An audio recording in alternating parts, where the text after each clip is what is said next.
जी की मजबूरी हो सकती है क्योंकि उन्हीं की पार्टी से जुड़े हुए मंत्री हैं, जाहिर तौर पर पेट भी थपथपा रहे हैं। लेकिन सवाल यह है कि रिव्यू किया गया क्या?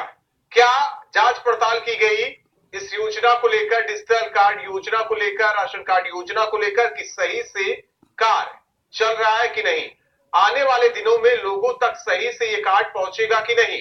केवल ये जिम्मेदार अधिकारियों पर भरोसा करके छोड़ देना ही सही है, या वाकई गरीब के हक हुकूकों की बात जो सरकार करती है उसे लेकर वाकई जिम्मेदारी ये सरकार निभा रही है?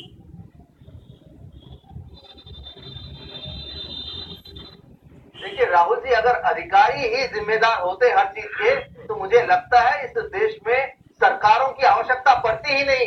लोगों को जनप्रतिनिधि चुनने की कोई जरूरत नहीं पड़ती। अगर ये सरकारी कर्मचारी सही तरीके से काम करते और आम आदमी को फायदा पहुंचाने की बात करते, तो किसी भी सरकार की कोई आवश्यकता नहीं थी। लेकिन क्योंकि ये भारतीय जनता पार्टी के प्रतिनिधि है, अपनी सरकार की पीठ ही थपथपाएंगे।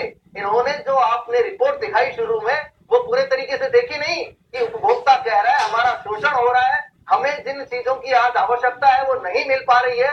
1 तारीख को आपने ये आदेश लागू कर दिया, जबकि पिछले 1 महीने से लगातार समाचार पत्रों में ये छप रहा था कि आपके राशन कार्डों में त्रुटियां पाई जा रही हैं। 50% से ज्यादा त्रुटियां हैं, बावजूद उसके आपने मॉनिटरिंग नहीं की, उनको सही नहीं किया।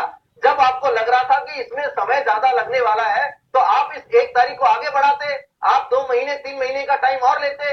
लेकिन ऐसा करने की बजाय आपके मंत्री, उन्होंने ये प्रैक्टिस बना ली है, चाहे वो कानून व्यवस्था की बात हो, खाद्य आपूर्ति व्यवस्था की बात हो, सिर्फ और सिर्फ अधिकारियों का पक्ष लेना, उनकी हौसला अफजाई करना। अगर सरकार के चुने हुए प्रतिनिधि या मंत्री अपने कर्मचारियों की, सरकारी अधिकारियों की इस तरह से हौसला अफजाई करेंगे, तो प्रदेश की जनता का धनी धोरी कौन है? मनीष जी, जब तक पूरी तरीके से प्रदेश की जनता ने डिजिटल राशन कार्ड बिठाया है को बांट नहीं